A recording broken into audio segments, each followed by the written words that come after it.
Hola a todos, me llamo Félix Esparza Fernández, voy a hacer la presentación de este trabajo fin de máster que he realizado junto con la tutora Natalie Carolina Lucena Orlando, a la cual agradezco su esfuerzo en este trabajo, ¿no? El título de este trabajo fin de máster es La entrevista motivacional y su aplicabilidad en el síndrome de Ulises.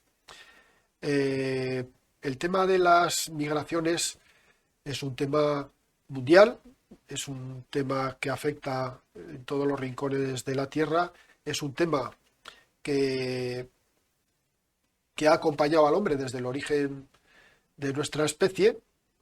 Eh, la migración estaría en nuestro ADN, no tendría, digamos, ninguna problemática especial en este sentido. La cuestión es las consecuencias de por qué las personas están obligadas a migrar y las condiciones en las que se producen esas migraciones. Las razones bueno, por guerras, políticas, eh, cambio climático, persecuciones por identidad sexual o política, eh, pobreza, hambruna, en fin, todas estas características hacen que las migraciones se produzcan de una forma tan masiva como la que nos señalan Naciones Unidas en los datos ya del 2017, que nos marcan una cifra de 251 millones de personas, 258 millones de personas migrantes en todo el mundo. Vale. Migrante es la persona que se desplaza de un lugar a otro distinto al de su origen.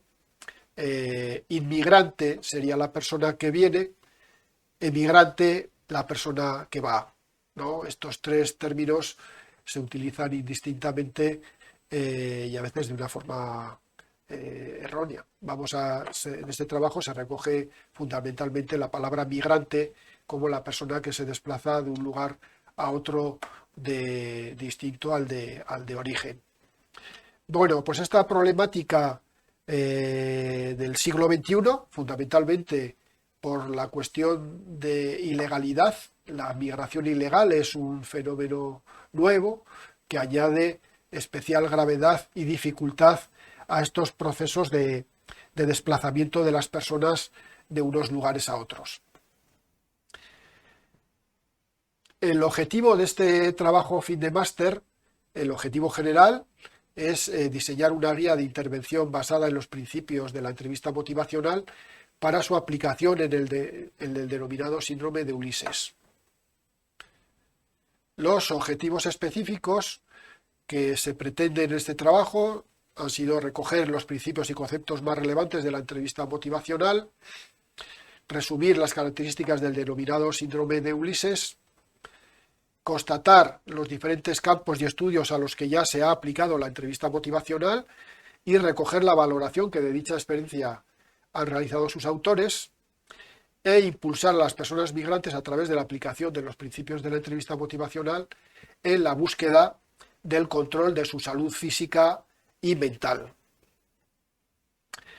Bien, la metodología de este trabajo ha tenido que ver fundamentalmente con cuatro grandes áreas, digamos, ¿no? Una tiene que ver con una recogida de una selección de artículos en los que se ha podido demostrar cómo la entrevista motivacional ha sido eficaz en el cambio de conducta de las personas dolientes o con algún problema de conducta.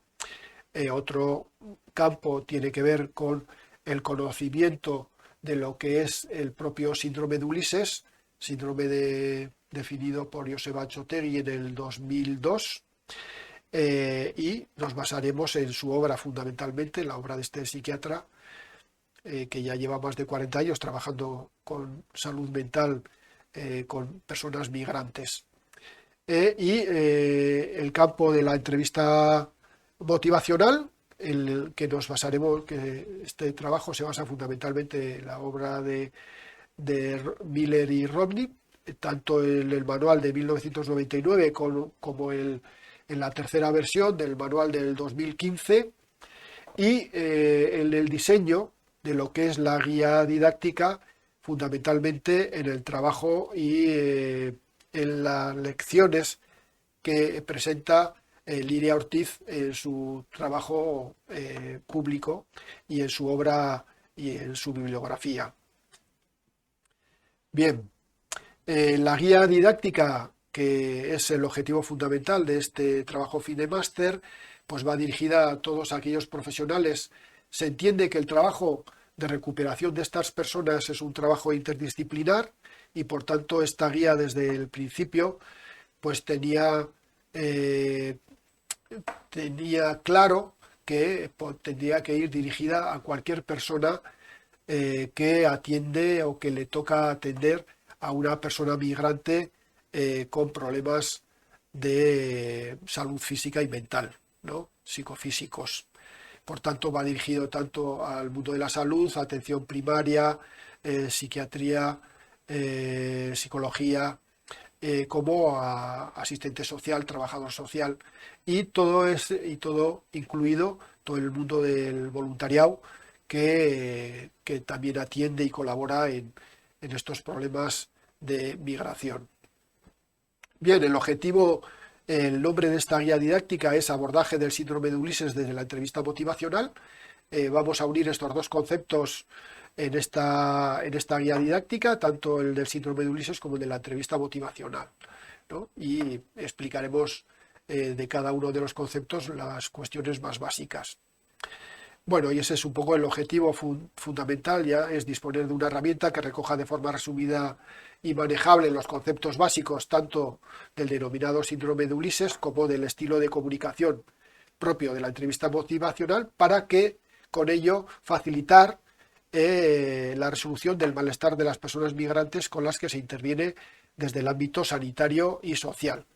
Bien, es una forma resumida que pretenda ser útil a este colectivo diverso y que le permita luego profundizar en estos dos grandes campos, tanto el del síndrome de Ulises como el de la entrevista motivacional. Bien, en la primera parte de esta guía, la que tiene que ver con el síndrome de Ulises, pues se define qué es el síndrome de Ulises a partir de una definición de Achotegui del 2017 como un cuadro reactivo de estrés ante situaciones de duelo migratorio extremo que no pueden ser elaboradas. Bueno, aquí ya aparecen varios conceptos que son claves, que es el de estrés reactivo, producido por estas condiciones en las que la persona migrante se ve sometida, y la del duelo migratorio. Lo define para Joseba Achotegui, es un concepto de salud mental, lo que es trabajar el concepto de duelos. Cuando Joseba Achotegui habla de duelo migratorio, habla de 7 tipos de duelos diferentes que se recogen en esa primera columna de la guía, que tiene que ver pues, con el duelo a familia, duelo de la lengua, duelo de la cultura, de la tierra, del clima, duelo por el estatus social abandonado, duelo por los grupos de pertenencia, duelo por la seguridad abandonada, en fin, habla de esos 7 tipos de duelos, pero además añade lo que pueden ser estresores, situaciones estresoras añadidas a esas situaciones de las cuales esa persona se desprende o abandona, ¿no? Entonces habla de los estresores que tienen que ver con la soledad, con buscarse la vida, con el miedo por las circunstancias de perder la vida, de sufrir un abuso sexual, en fin, de esas circunstancias añadidas a lo que es las pérdidas o el abandono de todo lo que él conoce, ¿no? Y luego los factores potenciadores que llaman esa tercera columna, que tiene que ver con la intensidad, ¿no? Cómo vive cada uno de esos migrantes con qué intensidad vive cada una de esas pérdidas o ese tipo de estresores por los que le ha tocado atravesar en este viaje del cambio para él, ¿no? Bien, en otro apartado de esta primera parte de la guía está lo que es la sintomatología, ¿no? Achotegui en 2020 se preocupa mucho de hacer ver que el síndrome de Ulises es un síndrome distinto a lo que es a un síndrome psicopatológico común, depresivo, ansioso, confusional o psicosomático, aunque presente sintomatología de los 4 aspectos, y lo sitúa de alguna forma este cuadro entre lo que es la salud mental y la psicopatología, ¿no? Presenta síntomas, una tristeza lógica, llanto, pero diferenciándolo de lo que puede ser un cuadro depresivo en cuanto a que la apatía que tiene no le impide seguir adelante o no tiene pensamientos de muerte o de culpa, ¿no? Luego tiene las preocupaciones lógicas por las situaciones que está atravesando y, en fin, una serie de síntomas, pero que se alejan de lo que puede ser la sintomatología, la psicopatología clásica. En este orden de cosas se ha incluido una escala de Ulises modificada. Esta modificación que he realizado en este trabajo está apoyada en lo que es la escala de Ulises original que presenta Achotegui en un artículo del 2014 y que recoge pues los diferentes duelos, la vulnerabilidad, los estresores, la intensidad y los potenciadores de esta situación por las que está atravesando el migrante. Esta escala puede permitir hacer un cribado para ver la intensidad de la gravedad del cuadro y por eso me he atrevido a hacer algunas modificaciones, digamos, en esa línea de facilitar, hacernos una idea, ¿no? de cómo, de cuál puede ser la situación por la que está atravesando esa persona. Se ha utilizado una escala, las escalas del 1 al 10 para puntuar esas intensidades que he añadido a este cuadro original de Joseba Achotegui, ¿no? Bien, como otro aspecto importante de esta primera parte del síndrome de Ulises es el abordaje del síndrome de Ulises, cómo Joseba Achotegui propone desde una dinámica psicosocial, psicoeducativa, trabajar o resolver la problemática de la persona migrante doliente con un cuadro de síndrome de Ulises. Plantea un trabajo a nivel individual y un trabajo a nivel grupal. Es curioso y en el trabajo se recoge que coincide en este planteamiento con otros autores del área de la neurobiología como Néstor Braidot y otros que de alguna forma proponen, digamos, la iniciativa, el darle un papel activo a la persona en su rehabilitación y pues, indican estas grandes áreas como trabajo para superar ese malestar. Bien, dentro de estrategias mentales y emocionales, en el área individual, pues mejorar la capacidad de comunicación, corregir errores de razonamiento, reestructuración cognitiva en relación con el duelo migratorio y luego estrategias físicas, pues como el arte, la música, la danza, la higiene del sueño, la relajación, ejercicios de relajación, respiración, ejercicio físico o incluso el humor, ¿no? Y a nivel grupal, pues propone estrategias. Dentro de las estrategias mentales y emocionales, pues grupos de contención y autoayuda, técnicas de role-play para enseñarle a la persona migrante pues, a enfrentarse a una entrevista de trabajo y algunas otras, mejorar algunas de sus habilidades sociales para poder, digamos, encontrar un mejor acomodo en la nueva sociedad en la que se encuentra. Luego estrategias psicosociales, participar en grupos de gestión y autoorganizados, participación en actividades de grupos sociales y estrategias sociales, pues señala pues el apoyo social, apoyo legal, jurídico, ¿no? Y otros tipos de apoyo en personas de grupos de defensa de los derechos de los migrantes, etcétera, ¿no? Bien, bueno, digamos que hace este abordaje del síndrome de Ulises, un abordaje interdisciplinar, psicoeducativo, para tener en cuenta en cómo orientar, en cómo en la entrevista motivacional hablaremos del focus, ¿no? ¿Cuál sería el objetivo del cambio al que dirigiríamos en nuestra consulta con él? Bien, ¿cómo se define? La segunda parte tiene que ver con la entrevista motivacional. ¿Cómo se define la entrevista motivacional? Pues fundamental es un estilo de comunicación. Es un estilo de comunicación colaborativo y orientado a objetivos. Esto es fundamental, ¿no?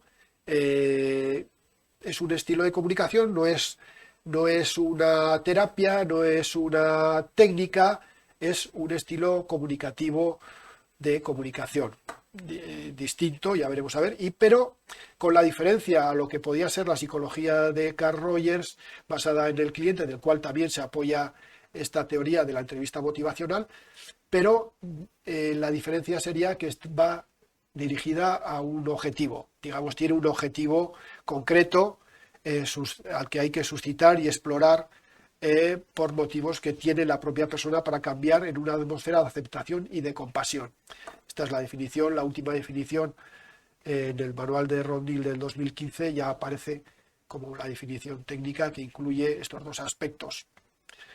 Bueno, esta es la entrevista motivacional. Un aspecto importante de los conceptos básicos de la entrevista motivacional son los procesos. En esta diapositiva podemos ver que los 4 procesos fundamentales, aquí digamos recogemos el planteamiento ya del 2000, se recoge el planteamiento del 2015, hay una evolución de 1999, digamos que es más lineal, a este en el que ya se habla de 4 procesos, digamos cada uno se apoya en el anterior y permanece a lo largo de todo lo que es el trabajo con la persona que necesita cambiar, ¿no? Hacer un cambio. Estos 4 procesos son el de vincular, enfocar, evocar y planificar. Lo describen así ya en el 2015 en forma de escalera, porque cada uno de ellos se soporta en el anterior. Lidia Ortiz viene a decir que no es un proceso lineal el que se sigue para conseguir el cambio de la persona, sino que igual podemos estar trabajando diferentes aspectos no lineales precisamente, ¿no? De hecho, en el proceso de cambio se habla de un proceso en espiral, no se habla de un proceso lineal, ¿no? Hay una vuelta a algunas situaciones anteriores. Bueno, esto lo desarrollaremos más adelante también, estos 4 principios, pero que son básicos, de alguna forma, y en cada uno de ellos hay unas herramientas específicas que también se desarrollan en esta guía de forma sucinta. La escucha activa o reflexiva es uno de los aspectos de lo que hemos mencionado anteriormente, cómo vincular, el aspecto vincular. Entonces, el aspecto de la escucha activa o reflexiva, ¿no? Es una herramienta de la comunicación en la que específicamente en la entrevista motivacional habla de preguntas abiertas, afirmaciones de la persona, reflejos y sumarios, lo que se denomina de forma abreviada PARS, ¿no? Las preguntas abiertas son aquellas que no se contestan de una forma sí o no, sino que, digamos, permite pensar y reflexionar a la persona antes de dar la respuesta. Las afirmaciones es el aspecto que nos ayuda a encontrar, a afirmar los aspectos positivos de la persona, que todo el mundo tiene, ¿no? Aspectos que podemos destacar de ellas y se los reforzamos, ¿no? Y los reflejos es lo mismo, de alguna forma tratamos de hacerle ver que le estamos escuchando, ¿no? Que estamos escuchando a la persona con esos reflejos que nosotros repetimos de partes del mensaje de lo que de la persona está comentando, ¿no? Y luego, como el último aspecto de esta escucha activa o reflexiva, son los sumarios o resúmenes que vamos haciendo o bien entre medio de la conversación o bien al final de la conversación que tenemos con la persona, para que reforzar todos aquellos aspectos y demostrar que se ha estado atento y que nos importa, ¿no? Bien, luego otro de los aspectos es el de la menú agenda, que tiene que ver, es otra de las herramientas que ya se han señalado anteriormente, que es de alguna forma conseguir un mapa de los temas que pueden ser relevantes a tratar en la conversación para encontrar el focus, el objetivo fundamental al que dirigir. En primero haríamos esta especie de círculos en el que anotamos cada uno de los temas, en el que podemos incluir temas propios que nos lanza de interés para la persona, para el entrevistado, y los que interesa al entrevistador, ¿no? Para que no se quede aspectos sin tratar, ¿no? Y esa agenda será en la que marque el orden en el que empezaríamos por el primero, que en primer lugar, pues por el tema de interés que tiene la persona, y después podríamos pasar a introducir el tema que nosotros tenemos interés en señalar, y así sucesivamente, ¿no? Bueno, otro aspecto de la entrevista emocional es la información en forma de diálogo. Bueno, este es un aspecto importante, de alguna forma pretende animar a la persona a seguir con el discurso del cambio, y lo que nos da es de una especie de estrategia, ¿no? Nos marca con este PIP, nos marca una estrategia para conseguir que estas preguntas delicadas, o que la persona hable sobre aquello que le cuesta delicado, o sea, son delicadas para ella, le cuesta hablar, o que queremos que continúe con ese diálogo, ¿no? Ahí habla de 4 pasos: pedir permiso para preguntar, ¿no? Para hacer una pregunta, preguntar, indagar, informar, darle una información que consideramos que puede ser de su interés, y preguntar, ¿no? Y volver a preguntar. Bueno, esta es una dinámica que se explica mejor en lo que es el desarrollo del trabajo fin de máster. Este es un aspecto resumido del planteamiento. Luego, otro concepto clave es el discurso del cambio, el lenguaje del cambio. Liria Ortiz habla de un lenguaje de preparación y un lenguaje de movilizador, ¿no? El lenguaje de preparación pues tiene que ver con descubrir esos deseos, esas razones, esas necesidades, esas habilidades que tiene cada persona, y a raíz de ahí preparar lo que es el lenguaje movilizador, de compromiso, de activación, de movilización de la persona hacia ese cambio. Habla de 4 en este discurso de cambio, plantea como 4 pasos, ¿no? Un primer reflejo donde validamos a la persona diciendo, pues por ejemplo, no es tan fácil, ¿no? Un segundo, que es agregar un i, ¿no? Es decir, efectivamente no es tan fácil y al mismo tiempo pues tienes interés en cambiar. Un tercer paso sería un reflejo: querrías tener otro tipo de vida. Y terminamos con una pregunta. Bueno, aquí presenta una metodología para lo que es facilitar ese discurso del cambio, ese lenguaje del cambio. Otro concepto es los de las escalas de cambio, que se utiliza para evaluar el nivel de motivación de la persona en algunos en este caso, la motivación general, pero en el caso de la escala que hemos visto antes, pues para valorar la intensidad, ¿no? del duelo, la intensidad del estresor, etcétera, etcétera, ¿no? Una escala de cambio que es fácilmente aplicable para decir qué nivel de importancia o de intensidad tiene algunos aspectos. Cuando se quiere preguntar algo delicado, también nos da Liria Ortiz una estrategia que es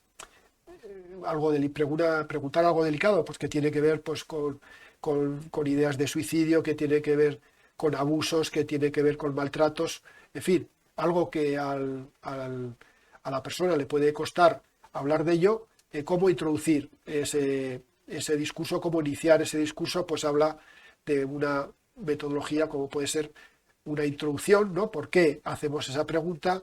¿Qué haremos con esa respuesta? Grado de confidencialidad y transmitir esperanza, ¿no? A la hora de hacerle, de motivar a la persona para hablar, hacerle ver que, decirle que esas preguntas le pueden ayudar a seguir adelante.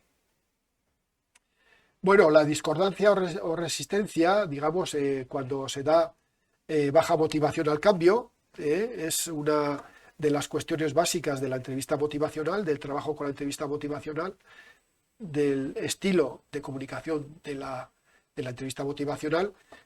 Se plantea el desacuerdo, ¿no? La discusión que se entabla entre entrevistador y entrevistado.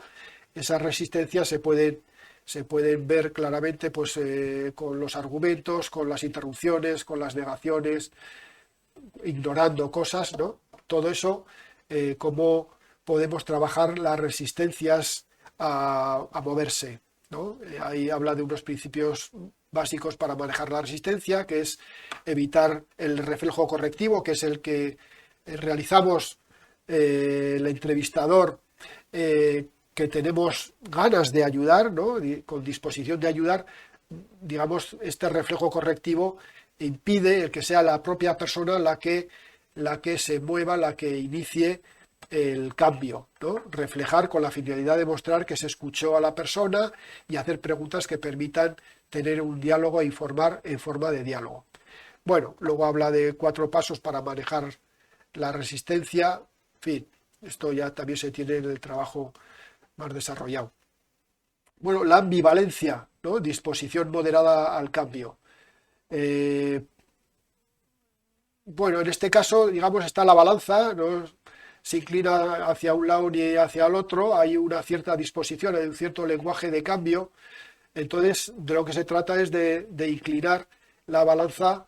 La ambivalencia es normal, es un concepto que la entrevista motivacional lo describe como de normalidad, y la cuestión es ir decantando la balanza hacia las conductas del cambio. La ambivalencia se da en simultaneidad de motivos, sentimientos y pensamientos contrapuestos y muchas veces contradictorios. Aquí lo que presenta Liria Ortiz es 3 preguntas, ¿no? Consecuencias, ¿cómo trabajar? Pues con consecuencias negativas. ¿Qué vives como negativo de la situación actual? Consecuencias positivas. ¿Cuáles serían las consecuencias o resultados positivos de un cambio? ¿Y qué piensas de todo esto, ¿no? ¿Cuál sería el primer paso? ¿Cómo quisieras seguir? Bien, y ya nos encontraríamos con la alta motivación en el último escalón de esa escalera que hemos visto al principio, que es el plan de acción, ¿no? La alta motivación al cambio, cuando el discurso del cambio ya incluye cuestiones de acción, ¿no?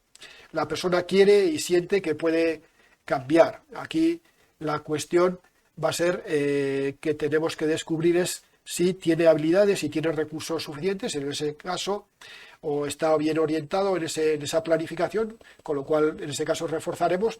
En otros casos, podemos proponer soluciones o recursos o mejora en habilidades. Aquí aparece también el método plantea Liria Ortiz, que tiene que ver pues con cómo tienen que ser los objetivos, ¿no? El objetivo para elaborar un plan de acción. Bueno, al final de la entrevista que se plantea, de la entrevista, de la guía didáctica, se plantea un fin de la entrevista. En general, se finaliza una entrevista motivacional al llegar a una decisión y una toma de responsabilidad y un compromiso. El entrevistador intentará reforzar esta decisión, de modo que te has decidido a. Bien, ese sería el fin de la entrevista. Luego, otros aspectos que se tienen en cuenta es el de la recaída, ¿no? Cómo ayudar a la persona ante una recaída. Bueno, Liria Ortiz viene a decir que la entrevista motivacional, bueno, y lo comentaremos después, ¿no? La aplicación, encuadre y la duración, ¿no? Bueno, lo comentaremos un poco más adelante. Las recaídas se interpretan como acontecimientos naturales del proceso de cambio de los cuales la persona puede aprender que no ha funcionado y que sí. Es decir, son situaciones de aprendizaje. ¿Qué pasó? Que podemos entender lo que pasó.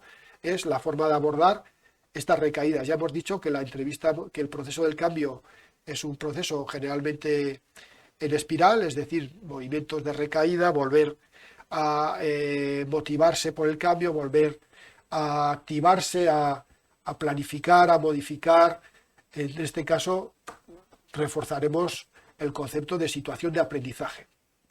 La aplicación de la entrevista motivacional, lo que estaba diciendo antes, se puede aplicar, Lidia Ortiz viene a decir que la entrevista motivacional la podríamos aplicar en cualquier lugar.